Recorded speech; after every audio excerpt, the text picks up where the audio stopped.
La historia del rugby comienza en una famosa escuela inglesa. A esta escuela simplemente se la conoce como la Escuela de Rugby. Está ubicada en el pueblo de Rugby, en Warwickshire. Durante muchos años, los chicos de escuelas como esta jugaban a varias formas de fútbol. Estos partidos a menudo eran caóticos y tenían muy pocas reglas escritas. Cada escuela jugaba su propia versión del juego. Esto hacía muy difícil que las escuelas jugaran entre sí. Los juegos eran una mezcla de patear el balón y manejarlo con las manos. El objetivo principal era simplemente llevar el balón al extremo del campo del oponente. Era una actividad ruda y desorganizada. Una leyenda popular cuenta una historia muy específica sobre el origen del juego. Dice que en 1823, un joven estudiante llamado William Webb Ellis hizo algo extraordinario. Durante un partido de fútbol en la escuela, se sintió frustrado. No podía avanzar el balón pateándolo. Entonces, decidió tomar el balón con las manos y correr hacia la línea de meta del oponente. Este acto fue una clara ruptura con las reglas comunes de la época.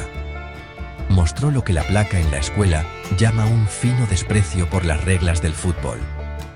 Este único momento es a menudo celebrado como el nacimiento del juego de rugby. Aunque la historia de William Webb Ellis es poderosa, su precisión histórica es debatida. Muchos historiadores creen que el cambio no fue tan repentino. La evolución de un juego de patadas a un juego de manejo del balón fue probablemente un proceso gradual. Probablemente ocurrió a lo largo de muchos años, durante las décadas de 1820 y 1830.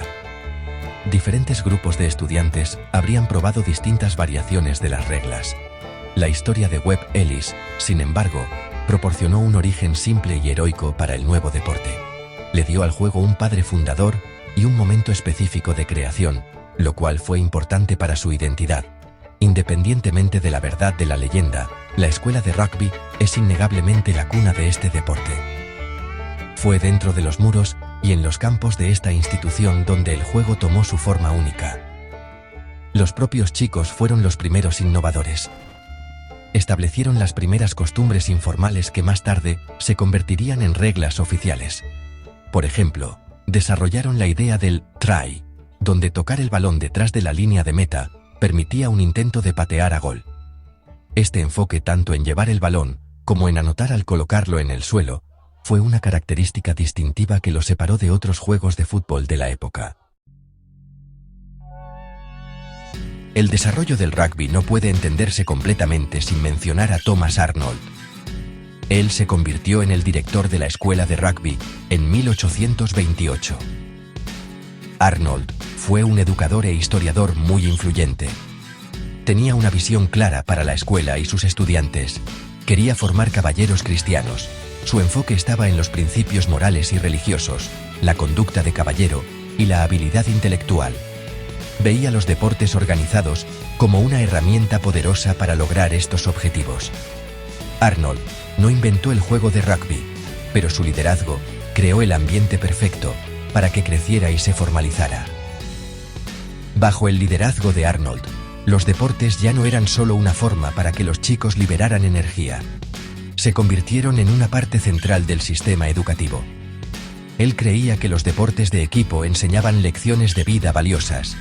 Podían construir el carácter, el coraje y un sentido de juego limpio.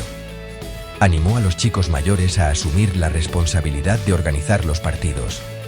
Este sistema, conocido como el sistema de prefectos, dio a los estudiantes un sentido de apropiación sobre sus actividades.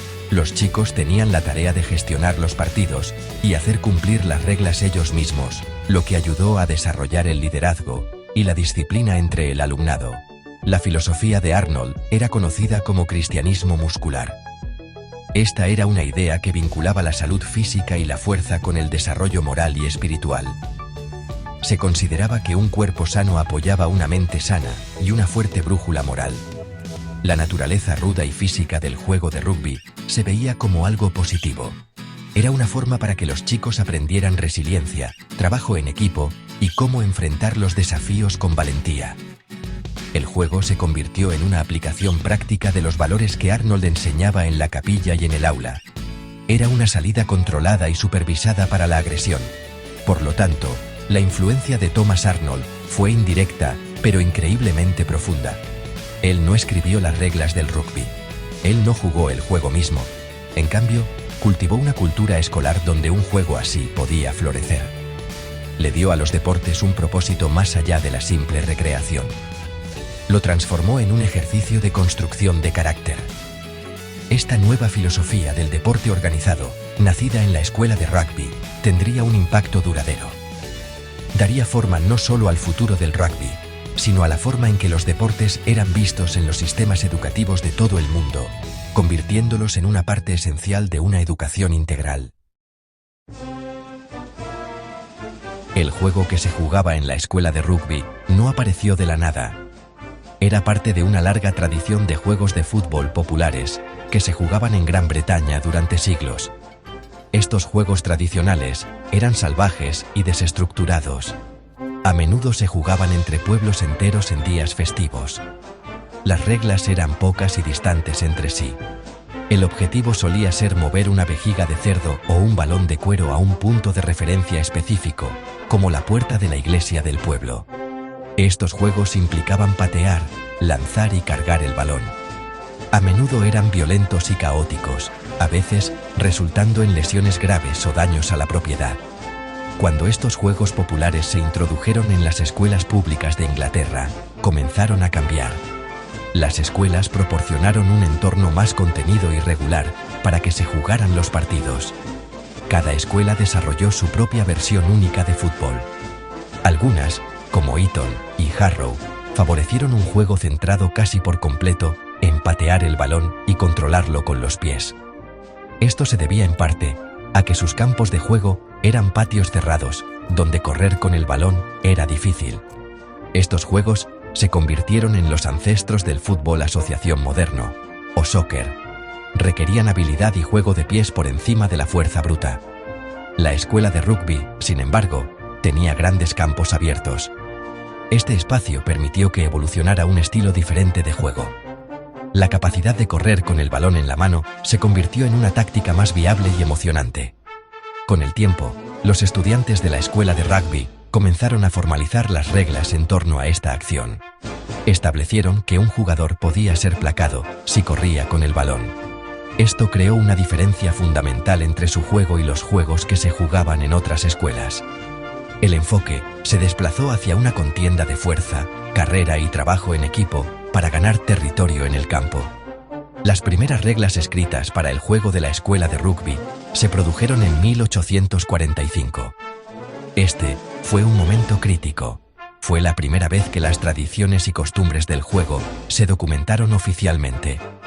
Las reglas fueron escritas por los propios estudiantes. Este acto de codificación hizo posible que el juego fuera enseñado y difundido a otros. Marcó la transición del rugby de un pasatiempo escolar local a un deporte con una identidad clara.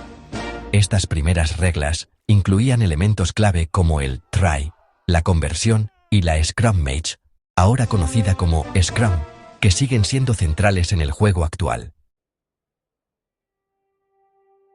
A medida que los graduados de la escuela de rugby iban a universidades como Oxford y Cambridge, se llevaron su juego con ellos. Querían seguir practicando el deporte que amaban. Sin embargo, pronto se encontraron con estudiantes de otras escuelas, como Eton y Winchester, que jugaban diferentes versiones de fútbol. Esto creó un problema. Para jugar partidos, necesitaban un conjunto de reglas único y común. En las décadas de 1840 y 1850, se celebraron muchas reuniones para intentar unificar los diferentes estilos de fútbol en un solo deporte. Estos intentos fueron en gran medida infructuosos. La Gran División ocurrió en 1863. Se celebró una reunión en Londres para formar la Asociación de Fútbol. El objetivo era crear un conjunto universal de reglas para el fútbol. Durante los debates, dos reglas clave del juego de la escuela de rugby se convirtieron en puntos de contención.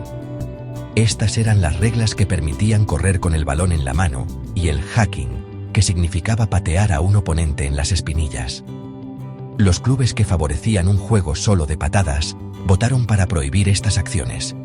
En protesta, los clubes que apoyaban el estilo de rugby, liderados por el club Blackheath, abandonaron la reunión. Este fue el gran cisma que creó dos deportes diferentes, el fútbol asociación, o soccer, y el fútbol rugby. Después de la división, los partidarios del juego de rugby necesitaron su propia organización. En 1871, se formó la Unión de Fútbol Rugby. Este organismo estableció las leyes definitivas del deporte. Separó firmemente el rugby del fútbol asociación para siempre. El juego continuó evolucionando, y otra división importante ocurriría más tarde en 1895, por la cuestión del profesionalismo.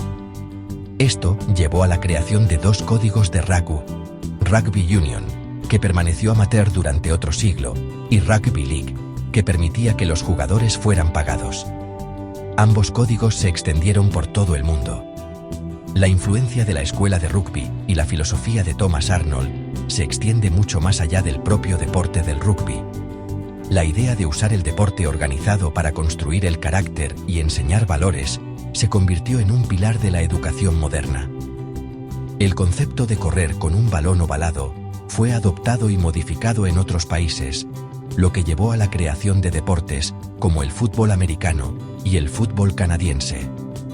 El legado de ese día en 1823, ya sea real o leyenda, se ve en los campos de juego de todo el mundo. Todo comenzó con un grupo de escolares en un campo de Inglaterra que crearon un juego basado en el coraje, el trabajo en equipo y un fino desprecio por las reglas.